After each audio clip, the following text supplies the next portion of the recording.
안녕하세요. 천국 메신저 가브리엘입니다. 복음 품은 창세기 제3강 시작하겠습니다. 오늘은 베레시트, 태초에라는 단어에 대해서 설명드리도록 하겠습니다. 전번에 이 태초라는 단어가 예수님의 이름을 예표하고 빠라, 창조했다고 하는 그 창조의 주체가 이 단어다, 예수님이다라고 했습니다. 잘 들어보지 않는 말씀인 것 같아서 듣는 분들에게 조금은 의아해 할 것 같아서 제가 왜 어떻게 예수님을 나타내는 것이냐, 이 말씀이 어떻게 예수님을 의미하느냐 라는 데 대해서 오늘 좀 더 상세하게 설명을 드리도록 하겠습니다.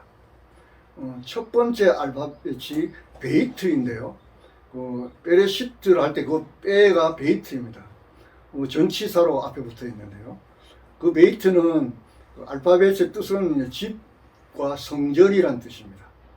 근데 전치사로 쓰일 때는 이제 뭐뭐 안에, 뭐뭐 의해서, 뭐뭐 함께 라는 뜻을, 그 세 개의 뜻을 다 가지고 있어요. 히브리서 3장 2절과 3절 6절인데요. 그는 자기를 세우신 이에게 신실하시기를 모세가 하나님의 온 집에서 한 것과 같이 하셨으니 그는 모세보다 더욱 영광을 받을 만한 것이 마치 집 지은 자가 그 집보다 더욱 존귀한 같으니라. 그리스도는 하나님의 집을 맡은 아들로서 그와 같이 하셨으니 우리가 소망의 확신과 자랑을 끝까지 굳게 잡고 있으면 우리는 그의 집이라. 그 히브리서 기자는 이렇게 하는 겁니다. 그 모세는 이스라엘 백성들에게는 대단한 선지자잖아요. 그래서 우리들은 모세의 제자다 막 이렇게 하잖아요. 예수님은 어디서 온 사람인지 모른다 막 바리새인들이 그렇게 말하잖아요. 그래서 그 사람들에게 이제 히브리서 기자는 설명하는 겁니다. 모세는 하나님부터 어떤 사명을 받았고 예수님은 어떤 사명으로 이 땅에 오신 분인가, 그걸 지금 대조해서 설명하는 겁니다. 모세는 어떤 사람이냐 하니까 하나님의 집에 충실히 일한 사람의 종이었다는 거죠. 근데 예수님은 누구냐? 그 집을 지은 분이라는 겁니다. 그리고 그 집을 주관하여 다스리시는 분이고, 또 한 걸음 더 나가서 예수님은 그 집 자체라는 거예요. 그래서 예수님 그러잖아요. 너희들이 성전을 헐라. 내가 3일 만에 일으키리라고 하잖아요. 자기가 성전이라는 거죠. 그래서 성경 시작이 성전, 집이라고 하는 베이트라는 알파벳이 처음 시작한다는 겁니다. 그리고 그 집진 이야기 뒤에 예수님을 예표하는 베이트라는 단어가 따라 나오게 되고요. 그럼 자, 베이트라는 단어에 대해서 설명드리겠습니다. 이 베이트라는 단어는 레시라는 어근을 가지고 있어요. 어근이 레시라는 단어인데, 레시는 머리입니다. 흔들다라는 어근이고요. 그 머리인데 시간과 장소와 지위의 머리라는 거죠. 시간의 머리는 시간의 시작을 말하잖아요. 장소의 머리는 제일 높은 곳이 장소의 머리잖아요. 그리고 이제 기둥머리, 우두머리, 가장 높은 대제사장, 통치자, 그런 뜻을 가지고 있습니다.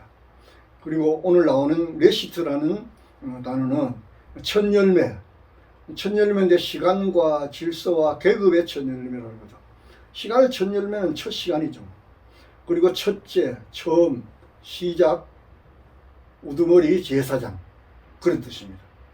그리고 이제 그 레시트가 70인역이 이제 구약을 번역하면서 헬라어로 번역하면서 아르케라는 단어로 번역을 했는데, 그 아르케라는 단어의 뜻은 시작, 방백, 권세, 주권, 원리, 통치, 그런 뜻을 가지고 있습니다.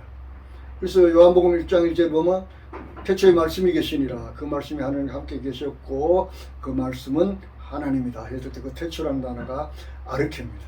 그거는 이제 레시트라는 단어를 헬라어로 번역한 단어예요.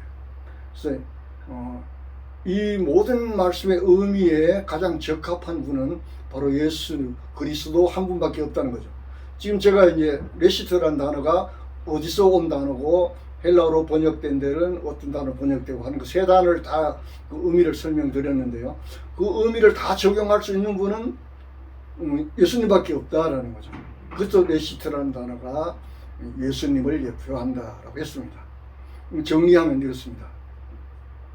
성경은 건축자들이 버린 돌이신 예수님이 모퉁이 돌이 되어 성도들과 함께 거하실 영원한 처소인 새하늘과 새 땅, 즉 하늘의 성전으로 완성되어가는 말씀이란 것이죠. 성경이 뭐냐? 하늘의 성전이 완성되는 이야기라는 거예요.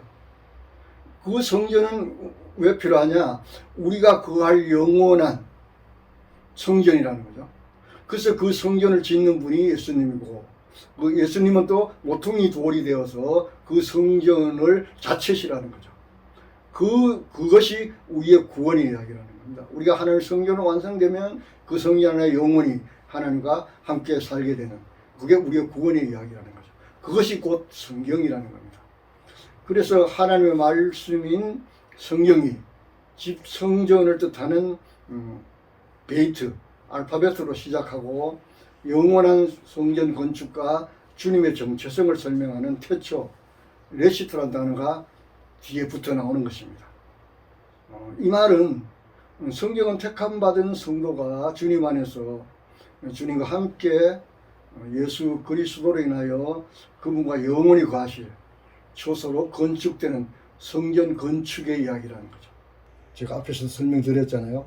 다시 설명을 반복하면서 더 설명드리는 겁니다. 그게 곧 성경이라는 거죠.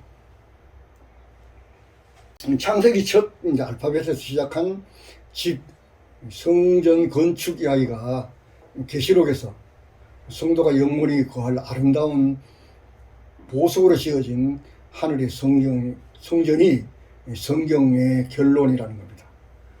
계시록 21장 9절과 10절과 11절, 12절의 말씀을 보도록 하겠습니다. 일곱 대접을 가지고 마지막 일곱 재앙을 담은 일곱 천사 중 하나가 나와서 내게 말하여 이르되 이리 오라. 내가 신부 곧 어린 양의 아내를 내게 보이리라 하고 성령으로 나를 데리고 크고 높은 산으로 올라가 하나님께로부터 하늘에서 내려오는 거룩한 성 예루살렘을 보이니 하나님의 영광이 있어 그 성의 빛이 지극히 귀한 보석 같고 벽옥과 수정같이 맑더라.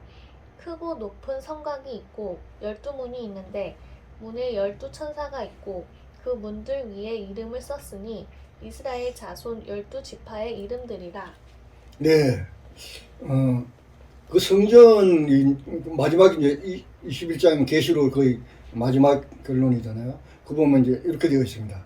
하늘에서 어떤 성이 내려오는데 그것이 신부가 신랑을 위해 단장한 것 같더라 이렇게 말했습니다.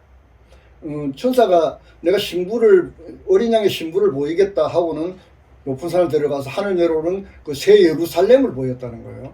근데 그 예루살렘 신부를 보이겠다 하고는 예루살렘을 보였어요. 근데 예루살렘이 신랑을 위해 단장한 신부 같더라는 겁니다.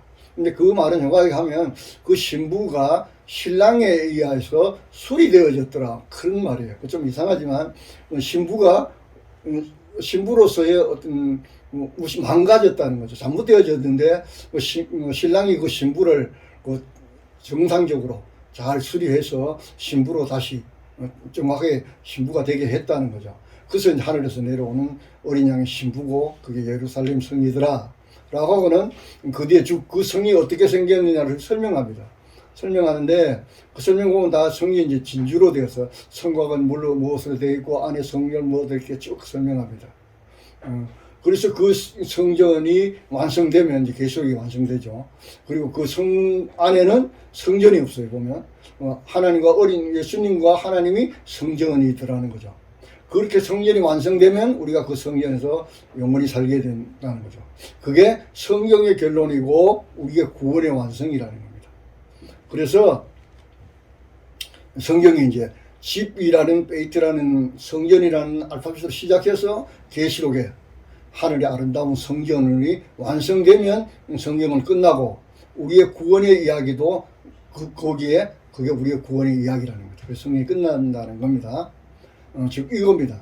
죄악으로 죽어 파괴되어 버린 아담들을 참 빛이요 참 생명인 말씀으로 영생의 존재로 새 창조하는 구원의 주체가 예수 그리스도라는 것을 이 베레스트 태초에라고 번역된 성경의 첫 단어가 전하는 메시지라는 것입니다.